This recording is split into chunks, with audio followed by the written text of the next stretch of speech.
You pick up the Bible, you want to understand it. Maybe someone told you it has all the answers. Maybe you're just curious. So you start reading, and pretty quickly you hit a snag. One passage says one thing. Another passage seems to say the complete opposite. God is all loving. But then God commands the destruction of a whole city. Jesus says to turn the other cheek. But he also says he came not to bring peace, but a sword. Judas hanged himself. No. Wait, he fell and his guts spilled out. How many angels were at the tomb? One or two? It feels like a mess. It's confusing. It's frustrating. And for a lot of people, this is where the book gets closed. The conclusion seems simple. The Bible is full of contradictions, so it can't be trusted. It's just an old, jumbled book of stories made up by people who couldn't keep their facts straight. That's a fair reaction. If you read the Bible like you read a modern textbook or a single novel, it absolutely looks contradictory. But that's the first and most important thing to get straight. The Bible isn't one book. It's a library. Think about what you find in a library. You have a history section, a poetry section, a law section, a biography section, a collection of personal letters. You don't read a poem the same way you read a legal document. You don't expect a personal letter to have the same objective tone as a history textbook. You understand that each book has a different author, a different purpose, a different style, and was written for a different audience. The Bible is exactly like that. It's a collection of 66 separate books. They were written by about 40 different authors over a period of 1,500 years. Those authors were kings, fishermen, prophets, doctors, shepherds, and scholars. They lived in different cultures, spoke different languages, and faced different problems. They wrote history, poetry, prophecy, laws, letters, and visions. When you see it as a library, the whole problem starts to look different.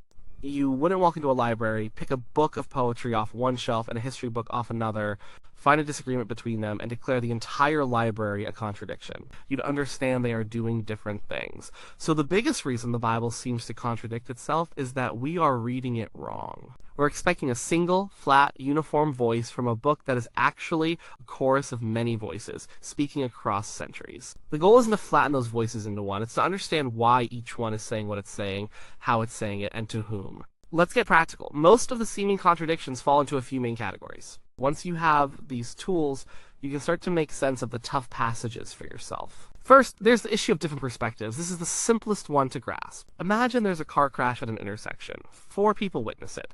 The first person was standing on the corner and saw the red car run the light.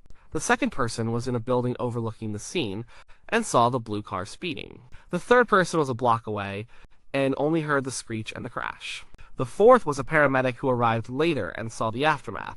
If you asked each of them to write down what happened, you'd get 4 different accounts. One would focus on the red car, one on the blue car's speed, one on the sound, one on the injuries. Would any of them be lying? No. Would their stories contradict each other? On the surface, yes.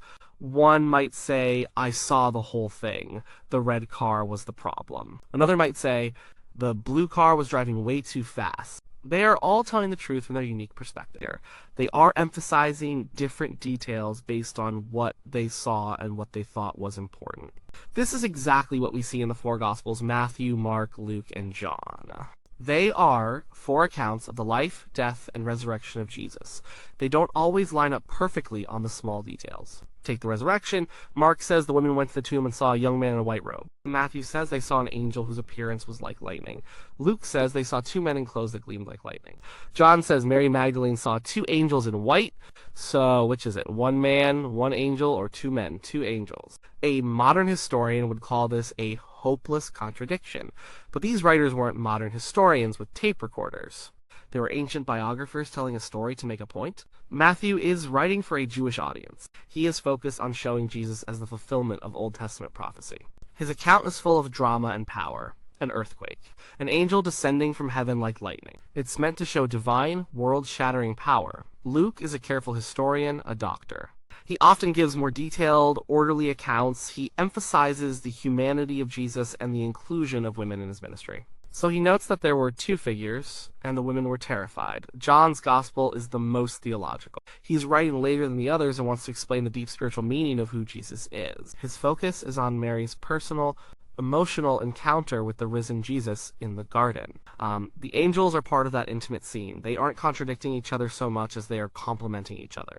They are 4 witnesses telling the story from different angles, with different details emphasized to make a different point to a different audience. They all agree on the core, non-negotiable fact the tomb was empty and Jesus was alive. The details of how many angels and what they wore were secondary to that central truth. Insisting that they all match up perfectly is like insisting that all 4 car crash witnesses must use the exact same words to describe the accident. It's an unfair and unrealistic expectation. Another major source of confusion is translation. The Bible wasn't written in English. The Old Testament was written mostly in Hebrew with a little Aramaic. The New Testament was written in Greek. These are ancient languages. Translating them into modern English is incredibly difficult. Every translation is an act of interpretation. Sometimes, a single Hebrew or Greek word can have a range of meanings, and the translator has to choose the best English word. That choice can change the meaning of a whole sentence. For example, the Hebrew word yom can mean a 24-hour day, but it can also mean a long, indefinite period of time, like in the phrase, in my grandfather's day. So, when Genesis 1 talks about creation happening in 6 yoms, does it mean 6 literal 24-hour days, or 6 ages or periods of time? The word itself allows for both interpretations. People who argue about it are often arguing about a translation choice, not just the text itself. Sometimes the problem is more subtle. In the Old Testament, you'll see God described with very human emotions. God repents or regrets making humanity, but other passages say God is not a man, that he should repent. This sounds like a direct contradiction. Is God unchanging, or does he change his mind? Part of the issue is the Hebrew language. It often uses concrete, physical terms to describe abstract ideas. When the text says God repented, the Hebrew word is nakum. It can mean to regret, but it can also mean to feel sorrow, to grieve, or to comfort. The writers are using human language to describe a divine reality that is beyond our full comprehension. They are using metaphors. They are saying God was so grieved by human sin that it was like a human builder regretting a project gone wrong. It's not a literal, philosophical statement that God's perfect knowledge was flawed. It's a powerful, relational way of describing God's sorrow. The other passages, which state God is unchanging, are making a different, more theological point about his ultimate character and faithfulness. One is poetic and relational language. The other is more like a legal or philosophical statement. They aren't contradicting, they are using different kinds of language to describe the same complex being. Then there are the numbers. Let's be honest. The numbers in the Bible can be a total mess. One book says King David had 700 charioteers. Another book, describing the same event, says he had 7,000. One place says an Israelite king's reign began in a certain year of another king's reign, but the math just doesn't add up with other passages. This is where we need to remember the ancient part of the ancient library. These texts were copied by hand for thousands of years. The people who did this were called scribes. They were incredibly careful, but they were also human, and copying long lists of numbers is tedious work. It is extremely easy to make a small mistake. A tired scribe could easily misread a symbol, or add an extra zero, or skip a line. We have thousands of ancient manuscripts of the Bible, and they don't all agree on every single number and every single name. The differences are almost always tiny and insignificant, but they are there. This is what scholars call scribal errors. Before the printing press, this was just a reality of preserving any document. It doesn't mean the whole thing is unreliable. It just means a human process was involved. For most people, whether David had 700 or 7,000 charioteers doesn't change the point of the story at all. The point is that he won a major victory. To get hung up on the number is to miss the forest for the trees. Sometimes the number problems aren't errors, but different ways of counting. The genealogies of Jesus in Matthew and Luke are a famous example. They are very different. They list different names and a different number of generations. Critics often point to this as a clear-cut contradiction. But again, we have to ask what the authors were trying to do. They weren't trying to create a modern scientific family tree for a government database. Ancient genealogies had a different purpose. They were often stylized to make a theological point. Matthew, writing for Jews, arranges his genealogy into 3 neat groups of 14 generations. He is likely skipping some names to create this structure. Why? Because the number 14 is symbolic in Jewish culture. The name David in Hebrew has a numerical value of 14. Matthew is screaming to his audience, Jesus is the new David. He is the king we have been waiting for. His genealogy is a theological argument, not just a historical record. Luke, on the other hand, traces Jesus' lineage all the way back to Adam. Why? Because Luke is writing for a non-Jewish audience.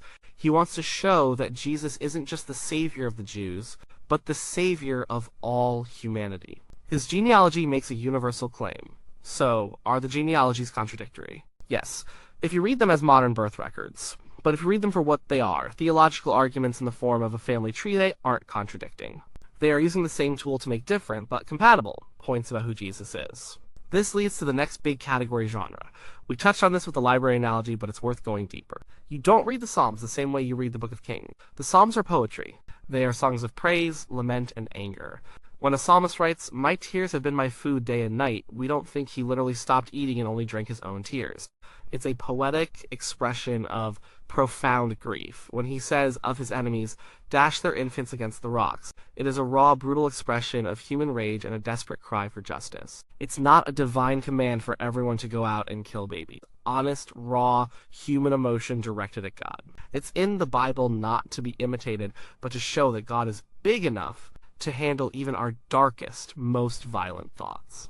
The Book of Kings, on the other hand, is history. It's telling the story of the rise and fall of Israel's monarchs. It's still ancient history, so it's not written with modern standards of objectivity. It has a clear theological agenda. It argues that when the kings and the people follow God, things go well.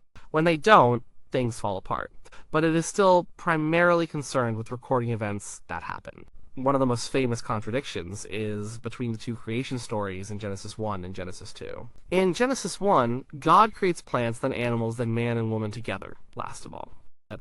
It's a very orderly, cosmic account. God speaks and things come into being over a period of 6 days. Then you get to Genesis 2 and the order seems all mixed up. It starts with man. Then God plants a garden. Then God creates animals to be a helper for the man. When that doesn't work, he creates a woman from the man's rib. If you read these as a scientific or historical account of the precise sequence of events, they are in direct contradiction.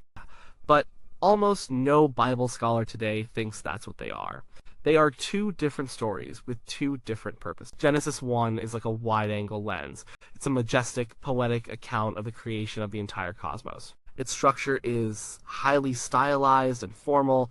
It shows a powerful, transcendent God bringing order out of chaos. Its main point is theological. The universe was created by a good and powerful God.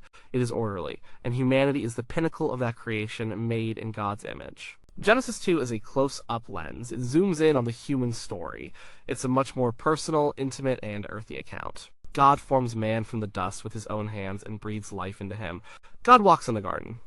It's a story about relationships, the relationship between God and humanity, between humans and the created world, and between man and woman. Its main point is about our fundamental need for relationship and connection. There aren't two competing scientific reports, they are two complementary theological portraits. One paints the big picture of God's power, the other paints an intimate picture of God's love. They answer different questions. Genesis 1 answers who made all this. Genesis 2 answers why do we feel so alone and what is our purpose. Perhaps the biggest and most difficult area of apparent contradiction is between the Old and New Testament. This is where people get really stuck. The God of the Old Testament can seem angry, violent, and vengeful. He commands wars, he establishes a complex and bloody sacrificial system.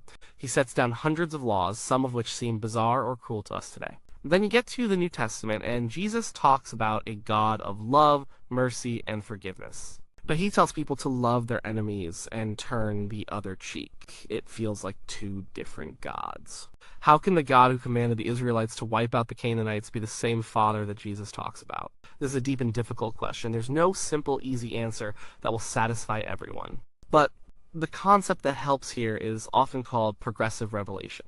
The idea is that God didn't reveal everything about himself all at once. He revealed his character and his will gradually over time in ways that people could understand within their own culture and context. It's like teaching a child. You don't start with calculus. You start with 1 + 2. As the child grows, their capacity to understand becomes greater, and you can teach them more complex things. The Bible is the story of God's relationship with humanity, and like any relationship, it develops over time. In the ancient Near East, the world was a brutal, violent place. The gods of the surrounding nations were capricious, demanding, and often monstrous. The initial revelation to Israel was revolutionary for its time. It was a revelation of one God, a God who was moral, who cared about justice, and who bound himself to his people in a covenant relationship. Yes, the laws and the commands often reflect the brutal culture of the time, but within that culture, they were often a step forward. The eye for an eye law, for example, sounds barbaric to us. But in a world of blood feuds where killing one person could lead to the massacre of a whole clan, an eye for an eye was a radical principle of restraint. It limited vengeance. It said the punishment must fit the crime and no more. The sacrificial system seems bloody and primitive, but it taught a profound spiritual truth. Sin is serious, it has a cost, and it leads to death. Forgiveness requires a sacrifice. Over centuries, through the prophets, God continued to reveal more of his character. They began to emphasize that God cared more about justice, mercy, and a humble heart than he did about burnt offerings. They started to speak of a new covenant, not written on stone tablets, but on human hearts. Then, in the New Testament, Christians believe that God gave his fullest and most complete revelation of himself in the person of Jesus. Jesus is not a contradiction of the Old Testament God. He is the fulfillment of everything the Old Testament was pointing toward. He is the ultimate sacrifice that the old system prefigured. He is the perfect law of love that fulfills the moral intent behind the old laws. He shows that the ultimate character of God is not wrath or judgment, but self-giving, sacrificial love. So it's not two different gods. It's one God revealing himself in stages, leading his people on a long journey from a primitive understanding to a much deeper one. The New Testament doesn't erase the Old Testament. It reinterprets it. It says, you've seen this part of the picture. Now let me show you what it was all pointing to. Let me show you the full portrait. Finally, there's a simple mechanical issue we often misunderstand. It's the difference between paraphrase and direct quotation. In our modern world, we have quotation marks. If you attribute a quote to someone, you are expected to use their exact words. If you don't, it's considered inaccurate. The ancient world didn't work that way. They didn't have quotation marks. When a writer or speaker quoted someone else, they were often summarizing or paraphrasing. The goal was to capture the gist, the essential meaning of what was said. Accuracy was about preserving the meaning, not necessarily the exact words. You see this all over the Gospels. Jesus gives a teaching like the Sermon on the Mount. Matthew's version is long, 3 whole chapters. Luke's version is much shorter and is called the Sermon on the Plain. The wording is different. Some sayings are in one, but not the other. A skeptic might say, see, they can't even agree on what their main guy said. They're just making it up. But it's much more likely that Jesus, as an itinerant preacher, gave the same basic teaching many times in many different places to many different crowds. He probably said it a little differently each time. Matthew and Luke are each recording a version of that core teaching. Matthew might be combining several teachings into one big block for effect. Luke might be giving a more condensed version. They are both accurately capturing the heart of what Jesus taught about the kingdom of God, even if the exact words differ. You also see this when New Testament writers quote the Old Testament. Sometimes their quotation doesn't exactly match the Old Testament passage we have today.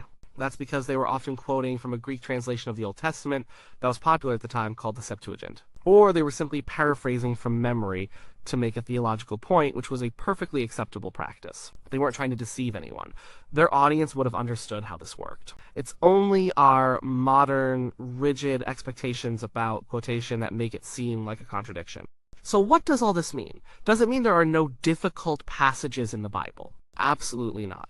There are parts that are confusing, parts that are disturbing, and parts that scholars have been debating for centuries. And acknowledging that the Bible can be difficult isn't a sign of weak faith.